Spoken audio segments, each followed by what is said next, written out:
Just a couple of weeks ago, my life was unbearable.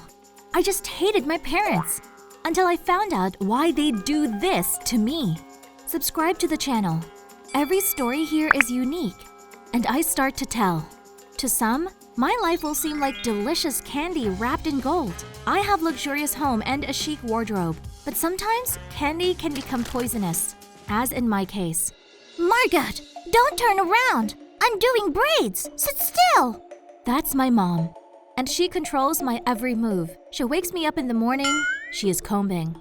She chooses my outfit too, and she also braids these damn braids for me. I'm not allowed to go to school. I can't use my mobile phone, not even peanut butter. And everything would be fine.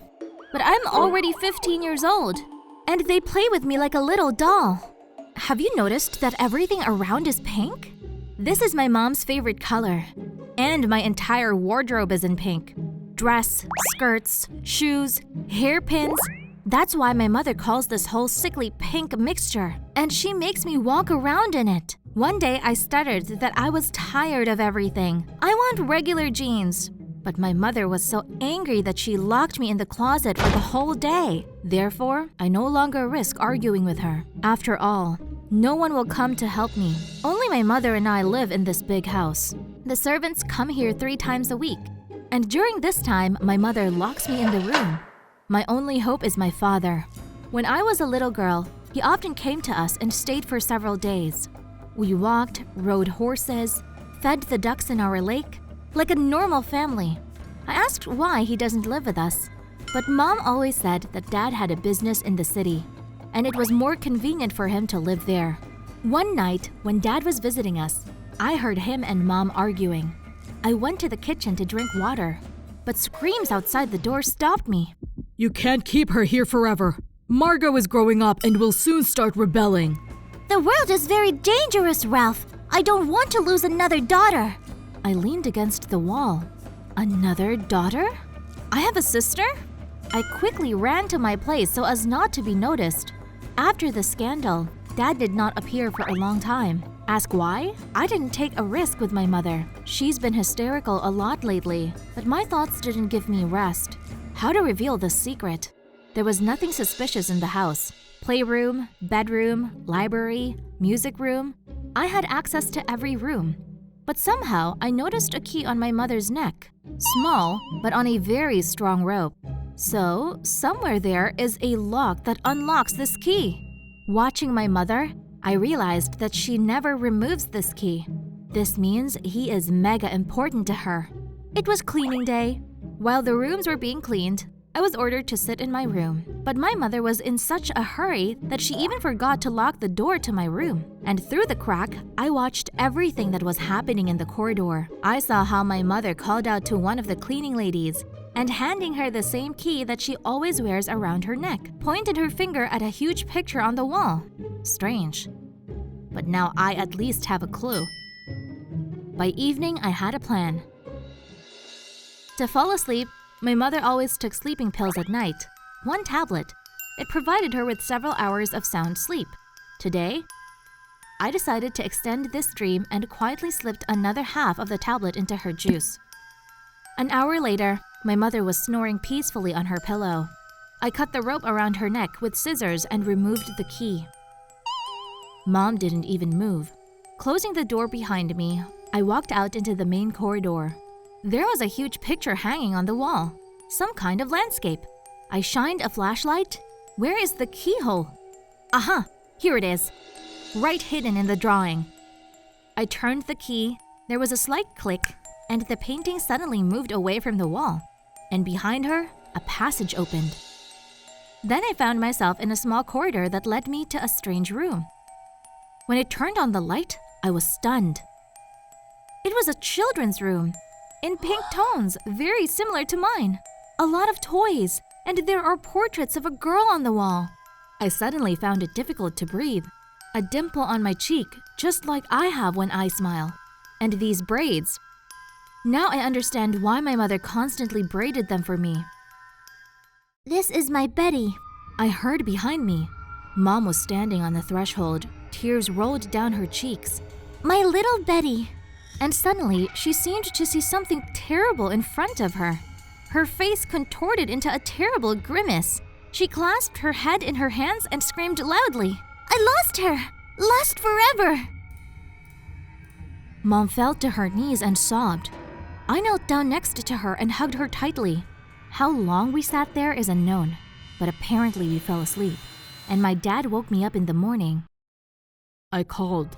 Mom didn't answer, and I immediately rushed over. I told Dad what happened while he was putting her to bed. She woke up for a couple of minutes, but then, seeing Dad, she passed out again. Let him rest, and then the three of us will sit down and talk, daughter. Time dragged on endlessly. Dad and I were sitting in the kitchen and drinking an unknown number of cups of tea. Forgive me, Margot. Mom was standing at the door. All these years, the fear of losing you has blinded me. When I saw Betty's room again, where I haven't been able to go all these years, I realized that I almost lost you too, because of this crazy control. Margot, Mom and I love you very much. A few years before you were born, we experienced a tragedy. Our Betty, who could have been your older sister, died. Mom started crying, and Dad continued to talk. She and her mother had just gotten married when they had Betty. It was difficult for the mother to cope with the child. Scandals began in the family. To help his young wife, Dad hired an assistant. She took charge of Betty's care, and Mom had more time for herself. When Betty turned 3, her parents decided to relax outside the city together. We came here. We were delighted with nature and this house. We dreamed of moving and living here. We started discussing how we would do some renovations here. The nursery in pink, because Betty adored this color. But an accident happened. The assistant baked a pie with peanut butter. It turns out that Betty was incredibly allergic to it. We didn't know. The nanny called an ambulance, but it arrived too late. Our girl was not saved. Dad's voice broke. I saw tears in his eyes. Mom buried herself in his shoulder and cried. She moved into this house and completely devoted her life to my upbringing. All this time she was punishing herself. She even moved Betty's room to this house, but she couldn't go there. I looked at these grief-stricken 2 people closest to me and did not know what to say. Just a couple of hours ago, I practically hated my mother for keeping me locked up, and I despised my father for allowing my mother to do this to me. And now, I was just in pain. A tragic accident changed the lives of each of us, but I understood that my parents were not in fault of Betty's death. Even if at that moment both of them were with the baby, the ambulance would not have arrived faster, and the ending would most likely be just as terrible. I'm not angry with you, and you need to stop blaming yourself for Betty's death. We need to find strength to forgive each other and move on.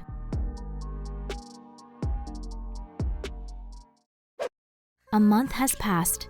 I persuaded my mother to return to our city apartment. I changed my wardrobe, removing the color pink. It was Betty's favorite color, but not mine. Mom doesn't braid my hair anymore.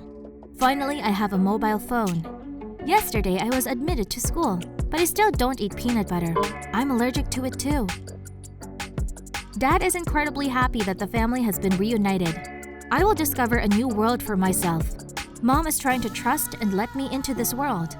Sometimes she stops her gaze at the photo of Betty that hangs in the hallway, and more often I notice not tears on her face, but a barely noticeable smile. She forgave herself.